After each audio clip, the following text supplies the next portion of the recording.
aspect of live streaming, it's a tricky one, right? Because if we start streaming our own games, Kotoko starts streaming their own games, so Tremor starts then it's different products being streamed across different channels, and it's not. I don't think it's right. Now, understand this way is that we are equally part of the GPL, right? To 18 teams, and that we all fall under the FA, right? And it is a product of the FA. So the FA has to say, okay, hey, I am streaming the games now. If you want to, you can tap into it, and you can probably, but the rights still belong to the GFA. And I think we as the clubs fully understand, okay, this is situation. Because if not, you go and watch a streaming, but that's we doing that is very bad. It won't just affect us, it will affect the whole league. Your production is bad, if you're not careful, because you want to try and make some small money, you end up ruining a whole product. This is a product we're also trying to market and trying to get TV rights near the again, I think that this one is on the club to be more responsible. Listen to the FA. Let's make sure we actually back them and say, okay, hey, we'll wait until you guys have something in place. But to try and say we'll do, no. We know so we can do it, right? But for now, we'll just respect what the FA is saying and say, oh, we'll all just stick together. Because if the product is good and people are watching our product in different countries around the world, it is us in Ghana football and Ghana who, that'll benefit. So that one, I think for that, we'll just wait on the live streaming for now, and we'll continue to put it in highlights. So at the end of the game, so at least see the highlights and everything else. Thank you. That's okay. Let me try and unpack this across. So the reason why this meeting even space even got moved to 8 p.m. is because we had a meeting at 4 o'clock with GFA, and again, these are the things that came up, and it's not simply we are happy or no. All the football, managers, we all want to make money for our clubs. We want to make sure the clubs are in a very good place. But this way, I think we also sometimes have to sort of take a step back and say, okay, maybe for Hazard Kotoko, we'll be okay. Like we can go and do our own thing, find the money, and we'll be fine. But we can't play Hazard Kotoko every weekend, right? So if, let's say, we are okay, can we help maybe the others even come a little bit? Then it becomes more competitive. If you look at the Premier League, right? And back in the day, I think it was like the Big Four. And it was the Big Four for a longest time. And then suddenly it became like the Big Six. And now you have probably like 8 teams that are very, very strong. Which means every weekend there's a possibility that you get a very, very good game to watch. If it's Man City, Arsenal, then you have Man City. Even Man City, like Liverpool came from nowhere. And it's also now a big club. Now you have Liverpool. So then you have a situation where on a week-by-week basis, you are giving to the fans or the people actually paying for it something that is good. So that's what I mean by the product. The product also includes production. Now, we have someone who goes and actually records the game. So we don't take the stream from, the broadcaster or from anyone else. We have our own guy, and then we actually edit it and we show the highlights. So yeah, this is us doing it all. But then the question then becomes, what about the rest of the teams? They can they do the same? Because I haven't seen from the rest of them as well. So we are like, hey, we just want to just, go in a different direction and do what we think we can do the best that we can do. And this is where we have to be careful. If we're not careful, yes, we can drop out the league, but then what would we do? Right? The structure in Ghana is a little bit different to some of the ones I know of in Europe and in the UK, for example, where the FA, it's just a regulator. So it's not necessarily the one who actually owns the league.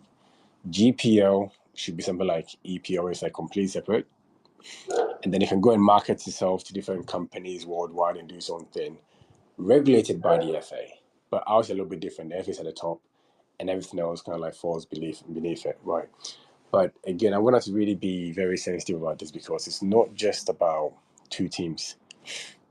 Yes, when it comes to sharing the money, and we obviously pull in a lot of money, and then we should get more. We should, that's a very easy debate. I mean, remember Barcelona used to get 8% of the whole TV rights money. So we understand all of that. But what we're saying is, can we equally make the league better? Right? If we make it better, then it's good for everyone to watch. It's more entertaining. It's more attractive. People are coming to watch the games. Then the money goes around. It goes into if it even goes into the grassroots. again, what people don't even know sometimes is when you sign players in different markets, some of the money goes as far back as the player's club where he started from. So they make sure that they structure in a way that money flows from the big Premier League teams to the championships, to League Ones, and it goes all the way. So all of them benefit. Because if just two people are benefiting, that's the rest are struggling now, it will still be a very terrible league. Then we just turn up and with our nice facilities and everything else, and then we go and 1 week we are here doing well, and then the next week we are in a different place where you can't even drive a car to, and then there are no fans, right? So we all collectively have to come together and make sure that the league is good. TV rights, I'm sure, like I said, I'll leave it to the FA. I know and I understand some of the challenges that they're having as well in terms of it is not very easy when sometimes you look at it from just one angle, and someone come and pay $1 million. No, $1 million, again, 5 years ago was just about 5 million. So this now it's, almost 17. So I understand that not every company wants to put money in. Everything is very, very hard right now. So I think the FA is doing a very good job. Let them carry through. We will eventually get a sponsorship and the TV rights will all be sorted out. The streaming, we will continue to do the best that we are doing right now and show them the spotlights, the highlight videos, and just give. I think there's one game that I think our highlights were even better, probably the nicest that I saw across all the broadcasting, the production houses, which they have more money in terms of production, but we still produce this good content. But please, let's just kind of give them a bit of time and try and sort this out. When the right time comes to have the conversation about who gets what on the TV rights, we can have that conversation. But now let's kind of focus on making sure the Ghana Premier League is very good again, where people actually want to go and watch it on weekends, and there's money flowing through the whole league. Thank you very much, MD. First of all, I would like to congratulate you for the work you're doing for House of Folk. My question is, with player contracts, do the club actually add performance based contract to it, or is just signing of contract that they are come to play for House of Folk? Because most at times players that we sign, it looks like getting them from where they were playing, it looks like they were more competitive than coming to us.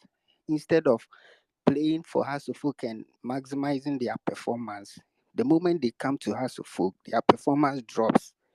I don't know if they are in their contract we add a performance based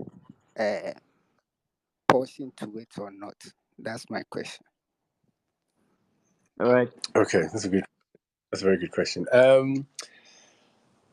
Yes and a no, right? So the reason why I say yes and no is every single person coming here knows, okay, hey, I'm here and I want to try and do the best I can do.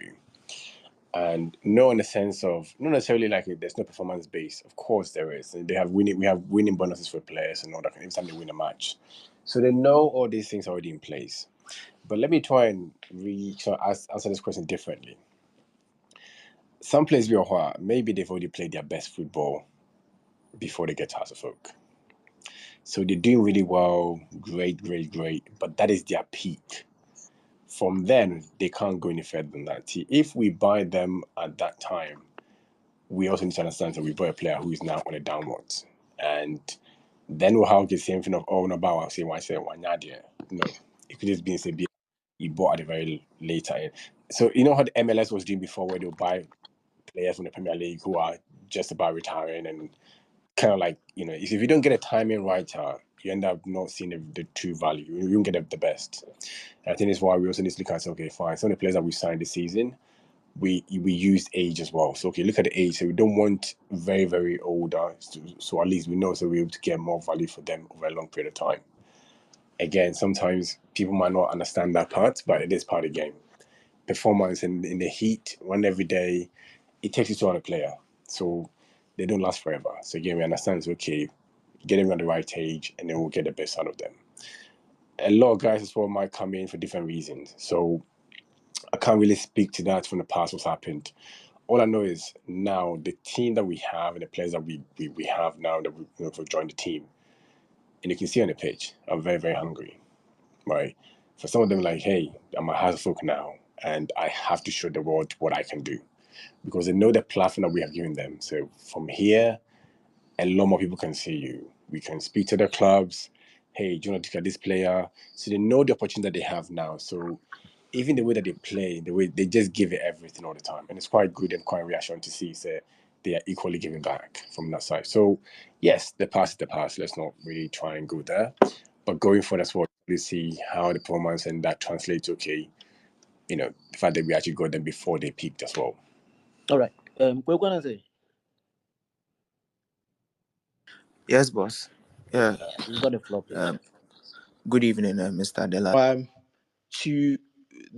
I want to start from Araras. One, do we have exit plan for them? Because we have Stanley and AJ, who was very talented, but as we speak, I think he's in Tunisia also. He left for free. McCarthy, I heard rumors. I can't confirm that we wanted him back from Dreams. He was from Araras. So we have a lot of talented guys from there. What is the exit plan for them? And then my very last, let me put it in the form of a contribution, it is sometimes our communication department will grant interviews to other media outlets, and we will copy it on our media platforms and credit them. Meanwhile, we can have the exclusives, and then they will copy from us. I think it will be a way of growing our media platform. I have a lot to say, but then let me say this for now. Thank you. Okay, thank you. So the last one, the media side, yes, I think you're right. And Fafa, I hope so you're also taking notes. I think we do. I think we do for most of it. Sometimes though we're not able to, but the idea is that we'll be the main sort of we want our own content, and then from there people can sort of take from there.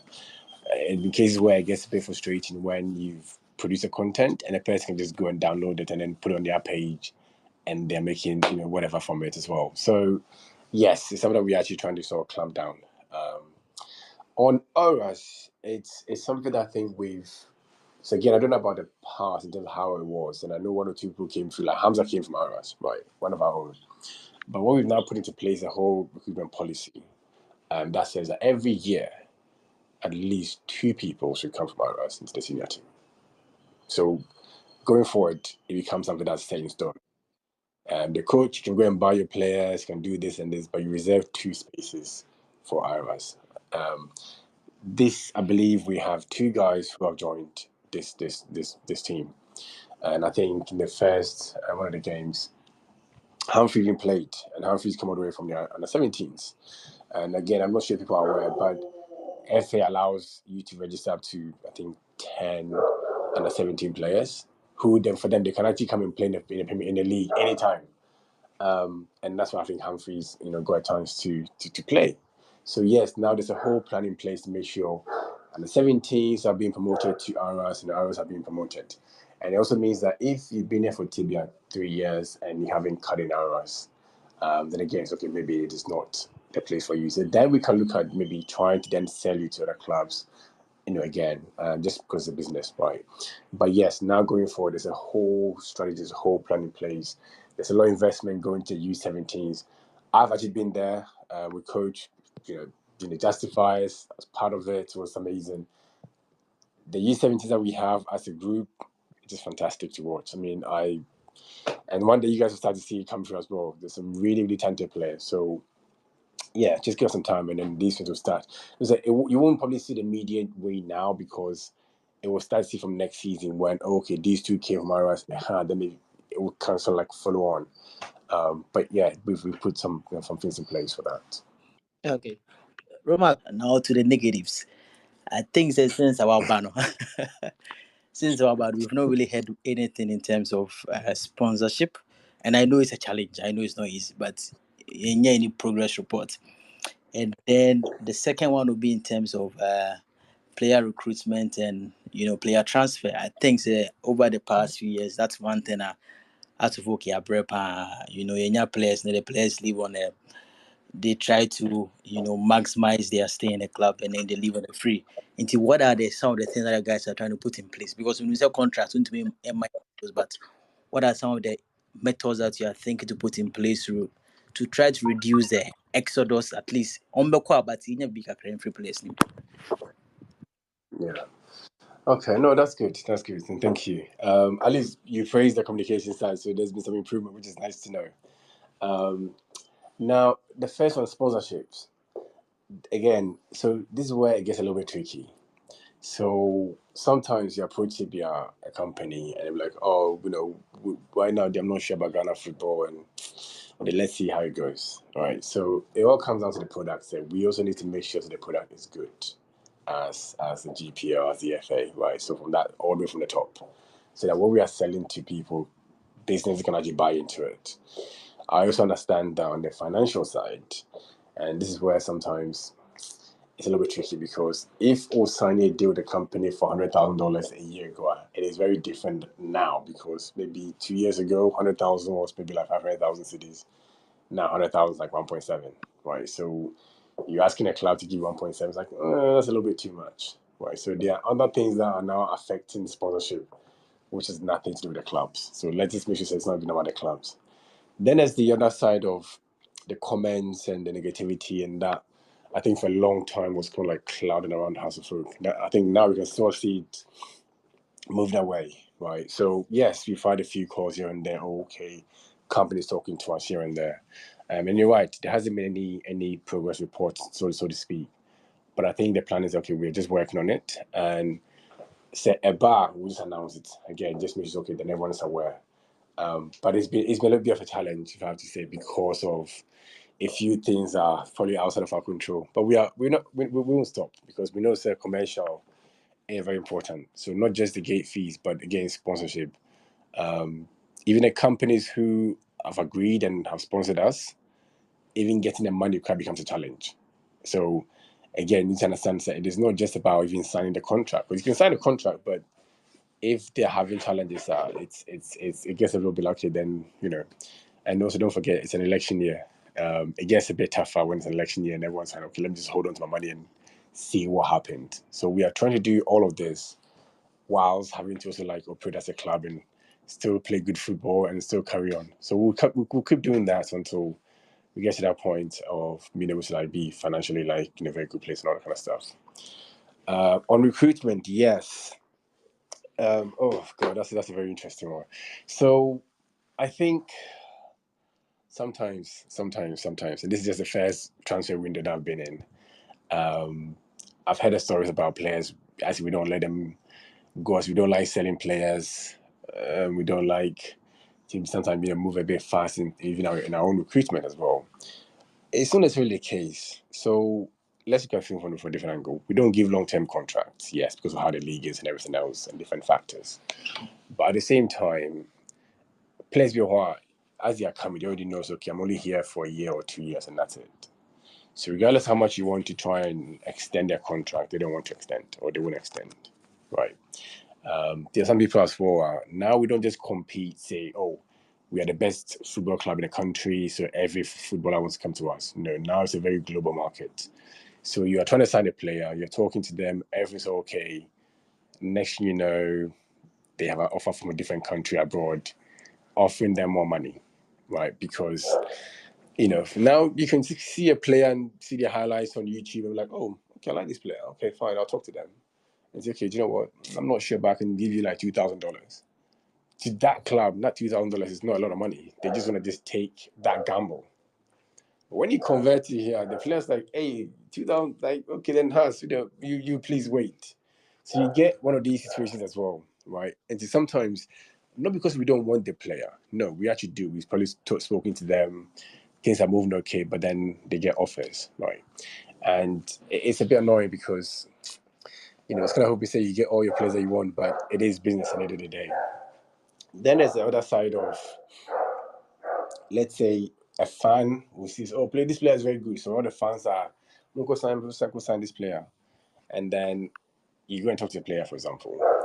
Because they know that the fans are very interested. Obi bear like 2,000, and pay like 100,000. Right. So the price gets inflated. Then you're going back and forth, and it becomes a bit of a messy place. So again, sometimes just a bit of patience from the fans might even help us negotiate a better deal for the club. When it comes to the ones who are exiting now, no, we are very pragmatic about this, right? we also sell players. We've sold, I think, 2 for actually good money in the summer. I don't think so we announced the amounts, but they were good. There are a few players that we've had 1 or 2 offers, but they were not good, so we're not going to. And I think sometimes people look at, I say, you rather keep a player than if someone comes to, I'll give you $10,000 for a player. You're like, no. Someone would think, say, no, you take that $10,000 because money is money. Let a person go. It's like it's not how it works all the time, right? And the reason is very simple. Yes, that club who's come to buy for 10,000, we'll get that $10,000, but it is not. It's nothing to them. That's one. Two, it might be at a time where you actually need that player more, because if you lose, let's say you lose your striker and you can't score goals, and then you end up losing sponsorship because you're not actually very competitive anymore. It will cost you more than that 10,000. So you'd rather just keep the player, make sure he's scoring goals, make sure your value is more than that $10,000, right? But as we speak right now, if an offer comes and is very good, if Real Madrid came in tomorrow and says, I want to buy this player for $100,000 or for $1 million, we will see and we'll consider. Like, we're very, very open and I don't think we've actually shied away from that fact. So we'll actually be prepared. So again, give us a bit of time. I think you'll start to see some of the deals come through as and when we go for it as well. We played our first home game at the Lagos Sports Stadium against Bechem United, and we won 2-0. We are playing our next home game against Adiamah tomorrow evening at the University of Ghana Stadium. What's your take on the upcoming game? I think let's even go back to the very first game. So again, very new team, very, very new team. We have guys from different divisions, guys from the Premier League, guys from all sorts, and you put them all together and you want to perform. Day one, if I'm being honest, we played well. It was just a very freaky, weird match where they scored in the first 2 minutes, and then the match was just like, we'll defend to the end. But the performance was very good. The second one, I went to Pando. Again, we actually played very well. And towards the end, whether it was, something happened, fatigue, whatever it is, right? But again, it's kind of lose, okay, fine, the team was starting to play collectively as a team. And I think the third one is what we also saw at Bechem, where everything that we've kind of been working on clicked into place, where you saw the passing, the movement of the players on and off the ball.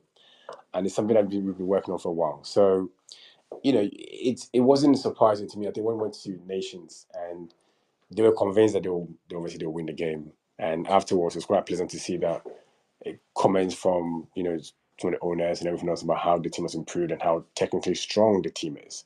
So going into the next match, it's kind of going to be the same thing. The more games they play together, right, the better they become, the more they understand each other's play, their movements on and off the ball. It gets a point where it's like, okay, do you know what? Do we have the talent? Yes, we do have the talent. They are technically very good as well, right? So then it's just a few things just clicking into place as and when they play more games. Look at Chelsea last season, right? They brought in a whole bunch of new players. It didn't really work for them last season, but this season, it's like something is clicked. And then suddenly I remember seeing jokes about Jackson, right? And now it's like, okay, maybe the guy has something, right? So you give people a chance. And again, we'll take the same sort of momentum into tomorrow's game. From our point of view, we play Adiamah, right? They haven't won. So they're going to come there and be aggressive, but this is our hope. So we equally will match that aggression. The passion will be there, the desire will be there. And again, it's a simple thing. We are going there to try and win the match. We are not going to try and settle for anything other than that. So hopefully you guys will come out, support. And it's quite important when the players play with, the spirit, the fans behind them. It's very important. So hopefully a lot of people will come and support the team. The replica now. Asana says sign. Okay. No, there's more coming. There's like 1,000 crab. I said, yeah, no, keep ordering and then buy. We'll bring it to you. Come last question from what you believe. Anna, that is a GFBA meeting with clubs. Almost say Munya TV right yet. So Omeluka team a matches. And Pamucho clubs be any film, and I say it just for free. Because I say GFNA show no happen or show no other links, but clubs don't want to issue. I didn't hear. As a beyond to questions, oh GFA meeting, I didn't hear. No, so I wouldn't say so. Be into the questions. Put it this way: in the last 5 years, that has been no. Would you say, sir, the number of people watching our league matches has it gone up and has it gone down? Right. And if you look at before start times, look at the number of people who are watching the Ghana, our Premier League games. It was on national TV. Like it was, I think people actually, were more interested. So if we're not careful, we'll just give anyone any deal, and I think that's what GFA is trying to avoid, right? Because I was in the meeting, and the idea is that we don't just give it to you, say, oh, J because we are desperate. Let's be like, no, Debbie, let's do things the right way. If it means that we'll have to sort of take our time to get it right, and then let's do that, because if you're not careful, there's a whole generation coming up, they wouldn't know house, they wouldn't know Kotoko. Because it'd be in a house, how many people have Star Times and DSTV? But at least it's on local TVs now. We all watch it. So now, if I'm being honest, we see more people actually watch the games more, even outside Accra. Like how many people have Star Times when you look at outside Ghana, outside Accra, right? So for me, I'll say, so let's all be patient. I have faith in them. So okay, it is not always very easy and straightforward when we look at it from us as fans. But when you get into it on the commercial side, there's a lot of things to discuss.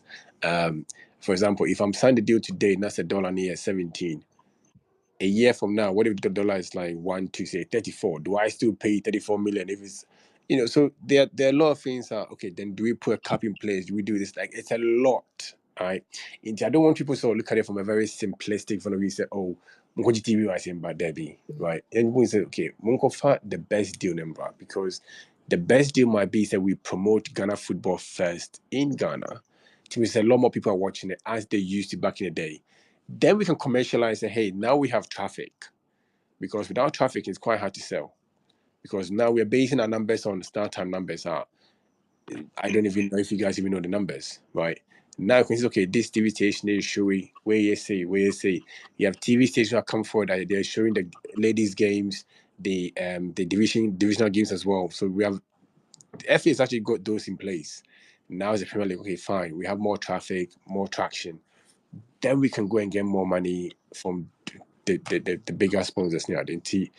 Let's be a bit patient on and let the FA sort this out now. I mean, I believe in this, and they'll sort it out. Okay. OP Zamani.